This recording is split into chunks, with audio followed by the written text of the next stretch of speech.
moderation. Everyone to feel safe. Okay. Let's try some moderation. Oh, whatever. Welcome.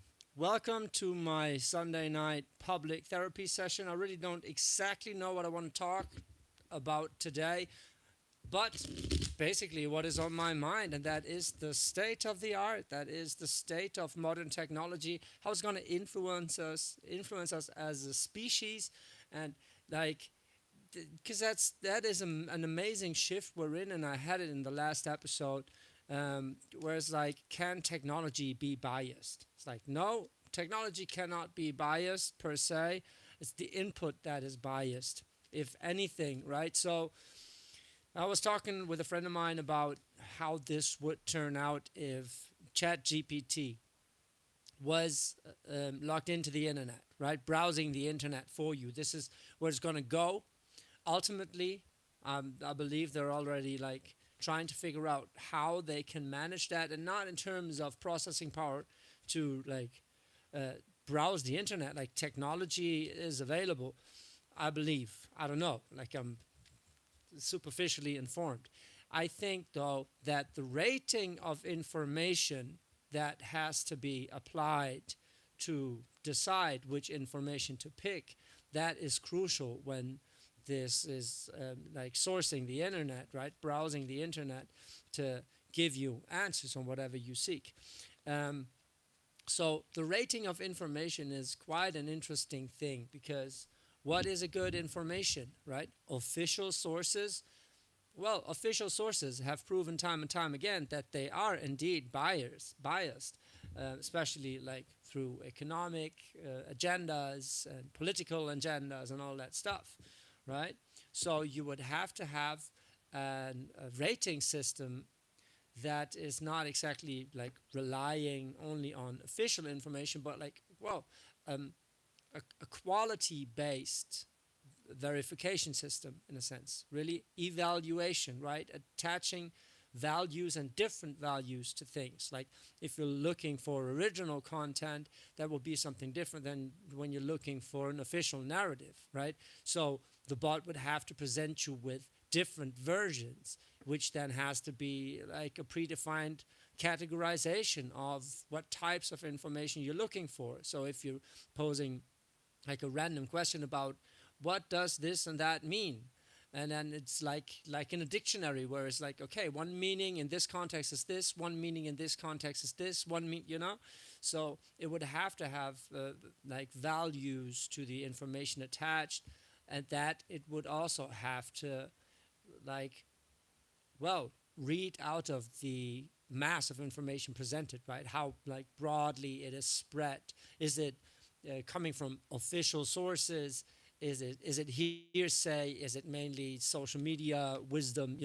That kind of deal. I believe that is possible, but there's even more computing power needed than I actually thought. It's not just like, yeah, we take the internet as a database and then it's going to work out fine. No, it is about actually putting value or categorizing all possible answers, right? Because what is a right and what is a wrong answer? Well, it depends on the context, right? There is no right answers, really.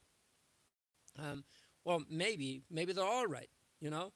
Maybe it's just about perspectives. Maybe we all want the same thing but have different solutions for it.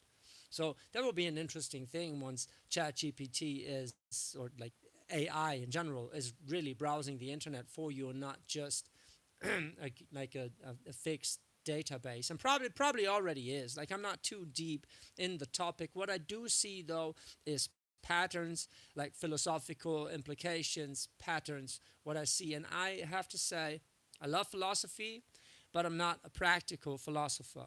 Like, there's is that the right word? Theoretical and practical philosophy. I know it in German, right? It's theoretische und praktische Philosophie, like theoretical and practical philosophy, which is funny because the distinction between theoretical philosophy and practical philosophy is basically, well, it's both theories. Just like theoretical philosophy is a theory about the theories, and practical philosophy is the theory about the practical things. So moral philosophy would be practical philosophy, right? What is morals? How do we live together um, as a society and all that shit? And theoretical would be the question of what is, and what does it mean to be human? What is freedom? All that stuff, you know. So ontology, basically, like that's a part of it. And I am very much interested in like the mixture of both, in like the body and the mind, basically, or the body mind spirit connection, right?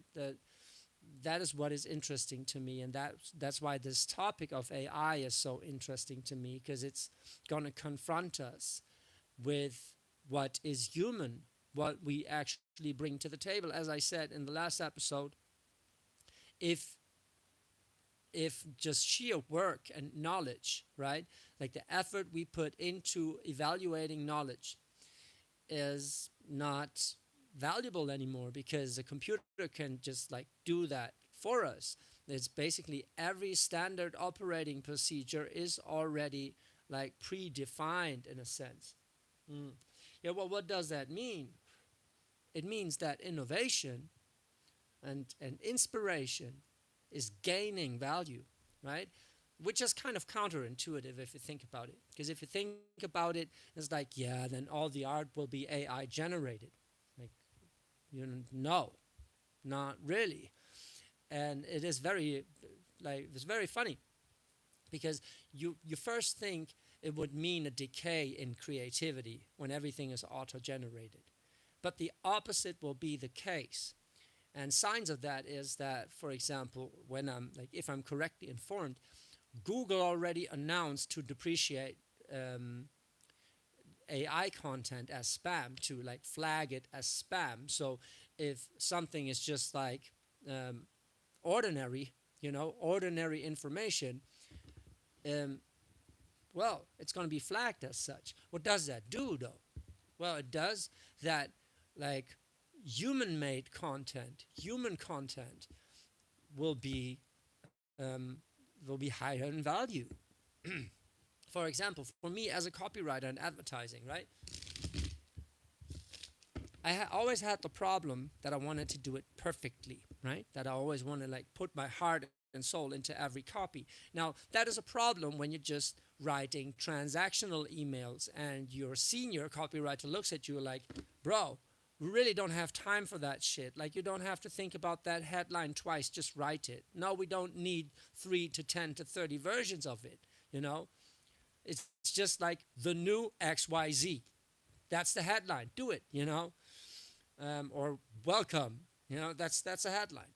However, the more it is about like content marketing, it's not just informational. It cannot be only informational in the future, right? Because a funny thing, what will happen now when people can just generate massive amounts of text in an instance? What does that mean? Well, some unlucky dudes will pay a good buck, which is less than before, but a good buck for people creating blogs for them that, you know, just get a massive amount of money for creating that blog compared to what they actually put in terms of work hours, right? And creative ideas and all that value you can put in a text. It's like, well, if you standardize the or automate and standardize the production of that copy, well, then of course you can generate a lot of volume in very short amount of time. However, it's not going to work in the future anymore because the market will be flooded with mediocre long copy content, and that in a society where we're all on short videos, right? It's not just the long copy content. Of course, you can write like a video script or whatever on ChatGPT. It's just like, here's 3 topics, write me a script starring Dan Aykroyd. Boom, does it.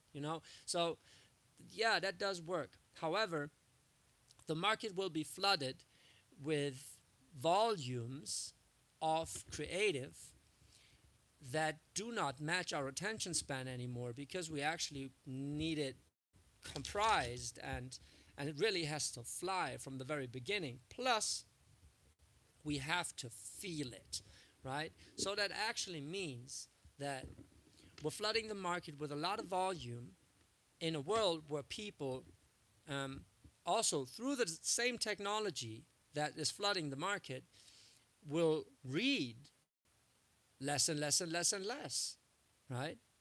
So right now it's cool to have a company that posts a regular blog on what they do, because people can get information for that.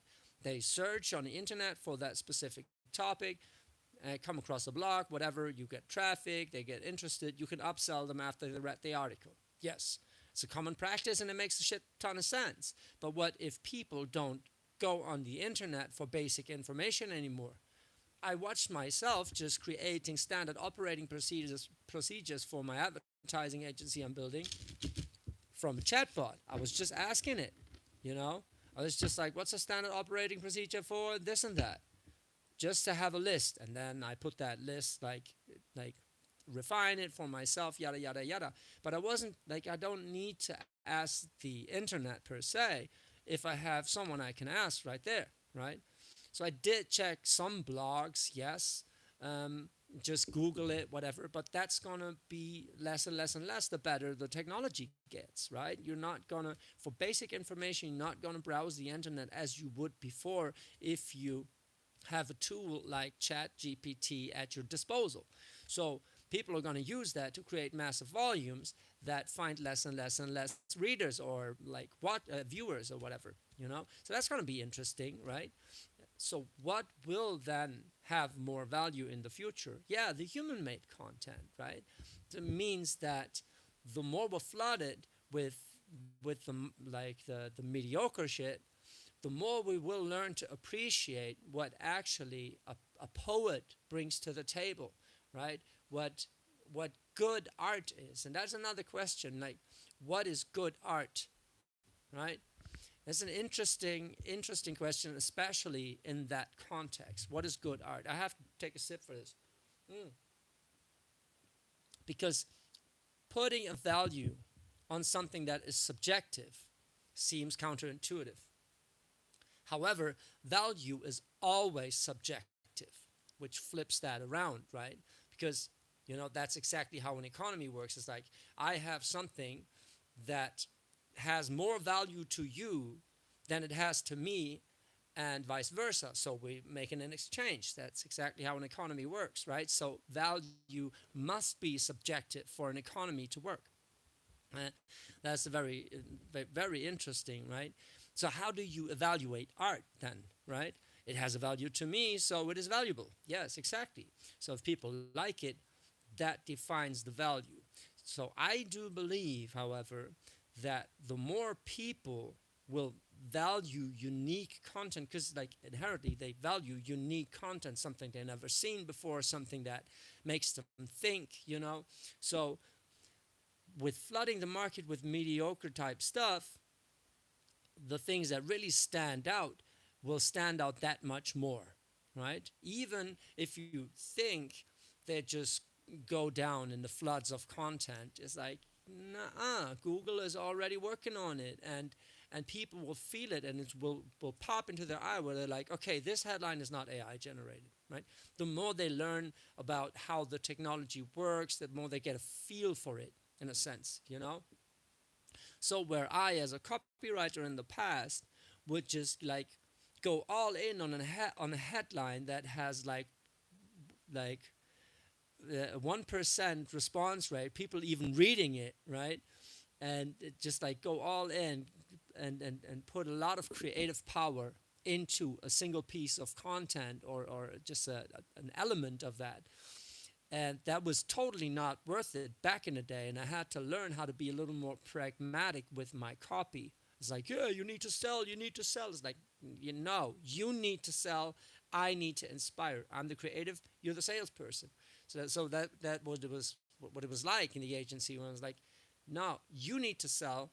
I need to trigger the people along that customer journey with stirring up in emotions.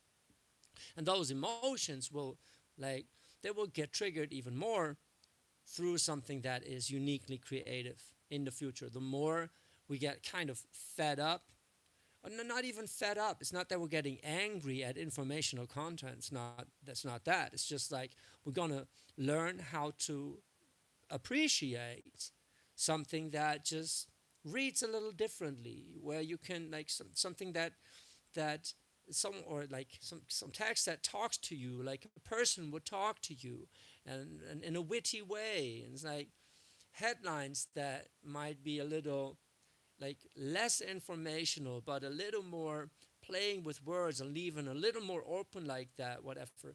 They are gonna do better than they were before, also in the ranking, because the ranking will like get, I don't even know how they're going to do it, but imagine if keywords like a certain amount of keywords within a text to then the ranking system, the bots and whatever, would look like, well, it's been edited for like the SEO, right? Like the idea of search engine optimization is going to change the more we change in our perception of what good creative is and what we find inspiring, right?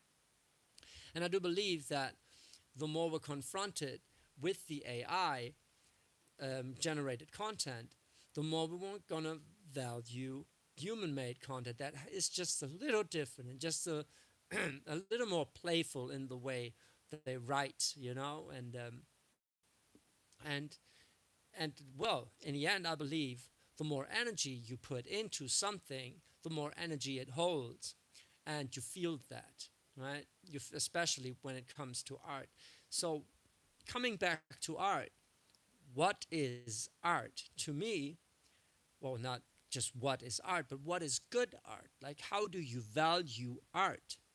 And I think at some point in my philosophical and advertising career, I came to the point that good art is largely determined, and maybe solely determined, by authenticity, right?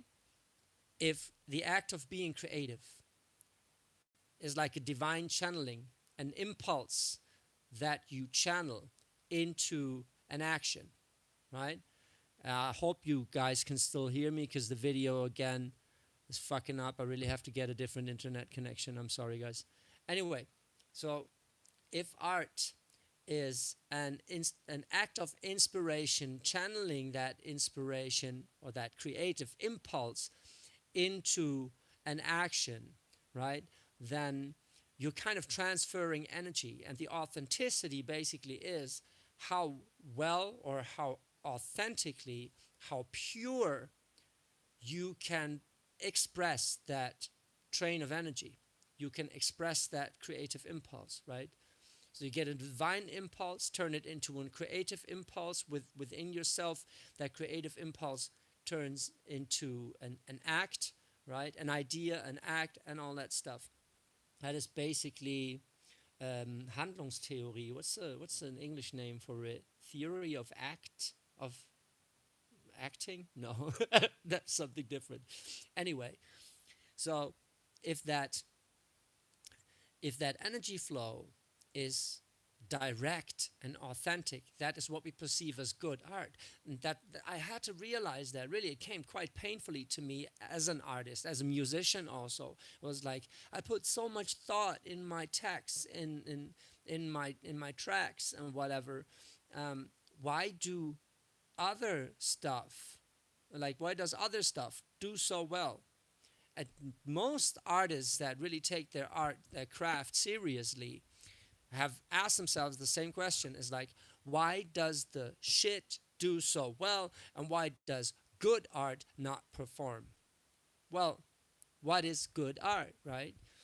I saw then that good art is actually when that feeling is conveyed, when it has that special something that basically means to me, as like thinking about alchemy and whatever, that the divine impulse is transferred and expressed in a very authentic and pure way so that the energy is conveyed.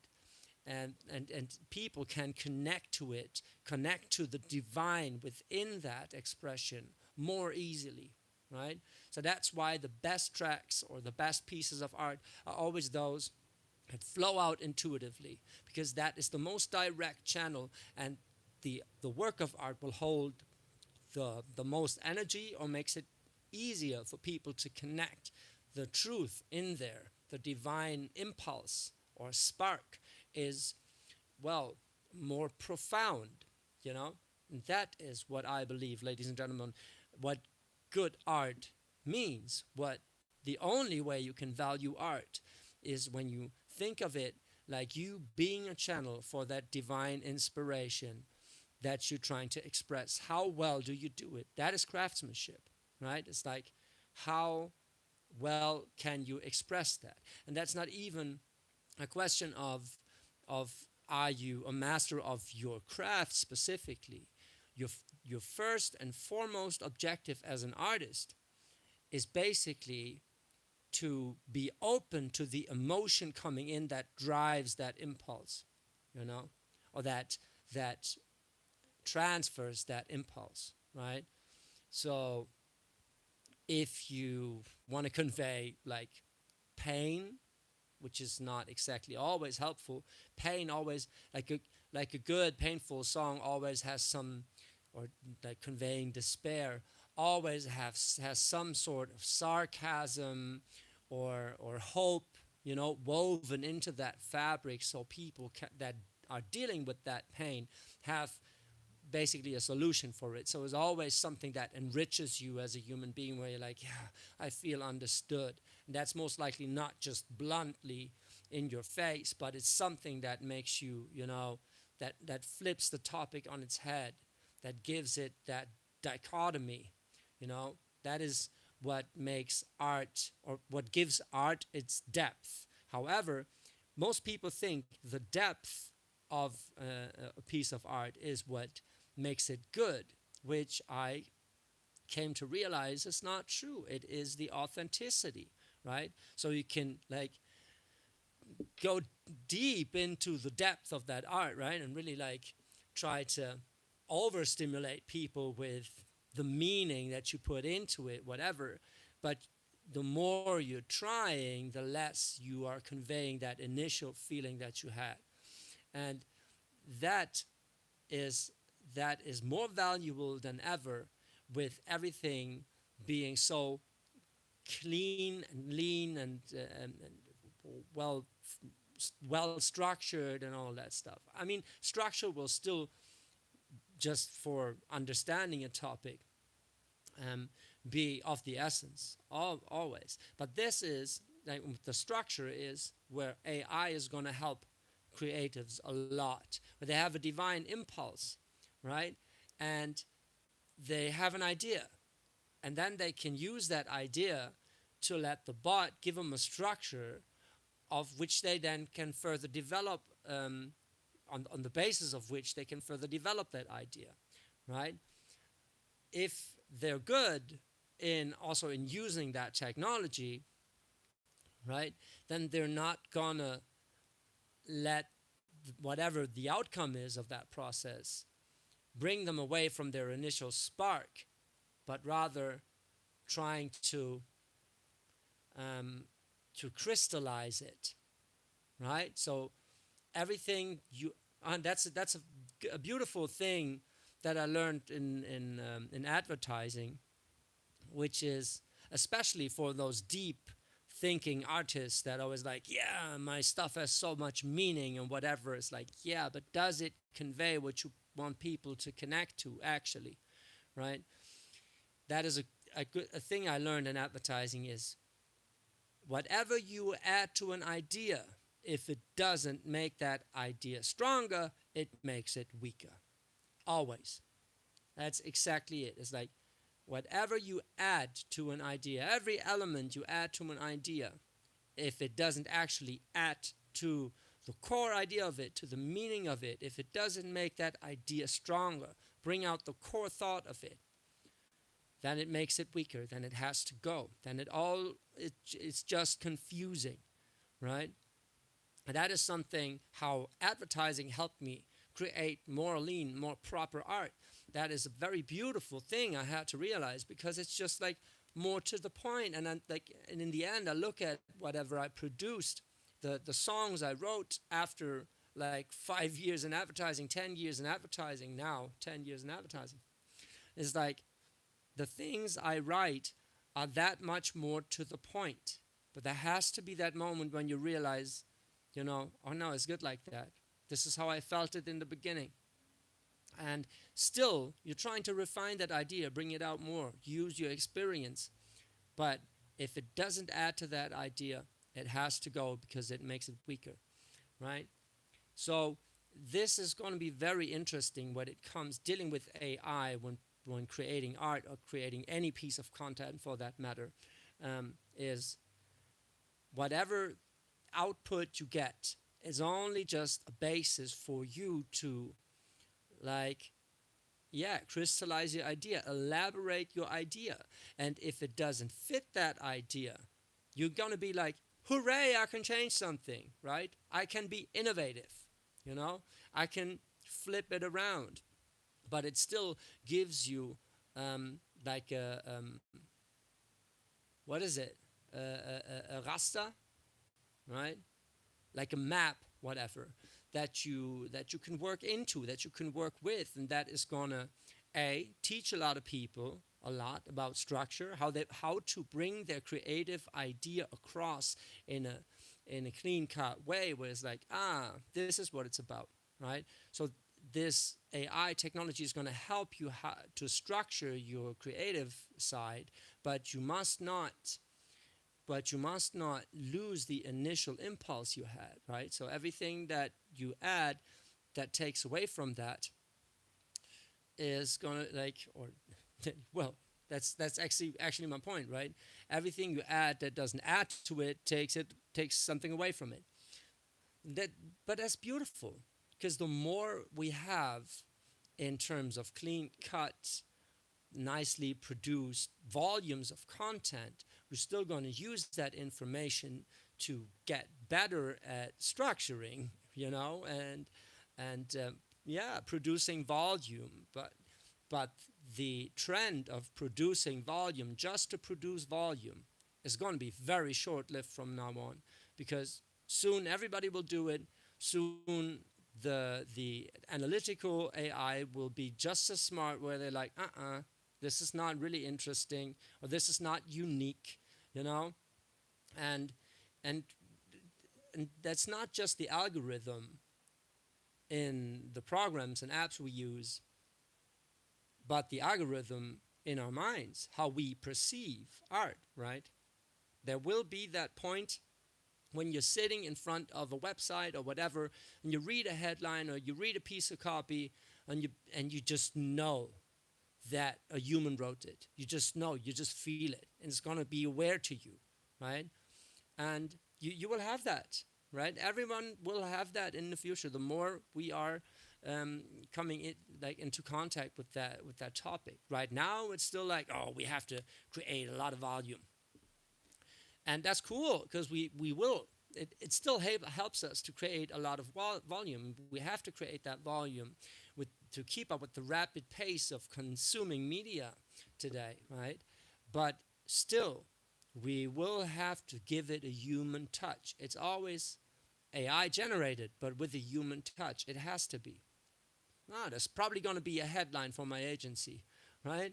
AI generated with a human touch. Don't steal it. I got copyright on it. It's published already. Bye-bye. All right. So that is an amazing time to be alive, because it's going to shift our value system massively. And what seems to and it's a beautiful example that the development most of the time is well, different than it seems, right? It's counterintuitive.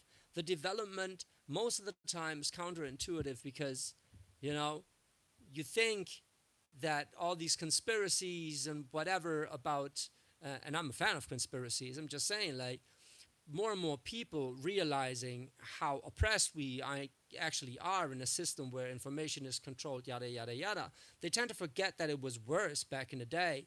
Um, but they're right. The more it comes into our awareness, that's actually a good sign because people are starting to wake up against it, and the more we're waking up to that, and deciding against it, the more we are changing it, right? And that is a beautiful thing. So it always has that sort of backlash, right? So if more and more content is AI produced, we're going to realize we actually like it when it's a little off, when it's a little tacky, when it's, when there's something like maybe even swear words are going to rank higher.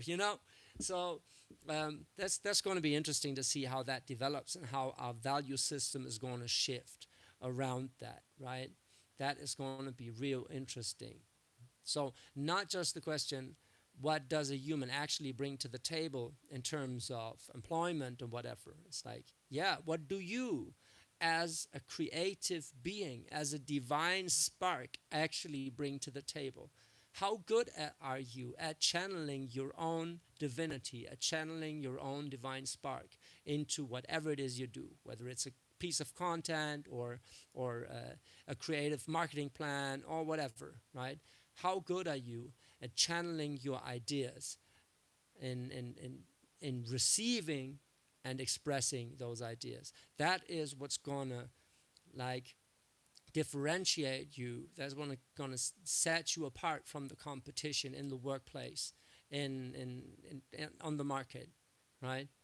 If you're able to find that divine spark and focus on that, focus solely on that, and know how to use your tools to enhance that spark, make it a fire, make it a real fucking bushfire. That is going to be amazing, guys. For the fact that I didn't exactly know what to talk about, I managed to talk about it half an hour without taking a breath. That's nice. Oh, I took a sip. Thank you so much for listening, you guys. Let me know what you think about it in the comments. Check out Instagram and TikTok at Daywalker Tarot, and check out the reading. Is going to be up in a few days, I believe. It's almost full moon again already. I guess is it full moon? Have to check it. Anyway, check it out. It's going to be fun. Check out the daily readings and all that stuff. And yeah, I'm here every Sunday. Usually, I just schedule it beforehand so you guys can join me. But I always put it up, no matter how like confusing it may sound. Whatever I was rambling on about, I just love talking to you guys so much, and this is what is on my mind right now. Like the state of this technology and the state of human society, right? How the feeling of oppression makes us more free in the end, and how the flooding the market with standardized stuff is going to make us more productive and more creative. That's amazing. I just love to see where this is going, and well, use it to create some great content. So I'll be utilizing it, and yeah, make sure you stay tuned. Thank you so much for listening. I love you guys. So where's the X button?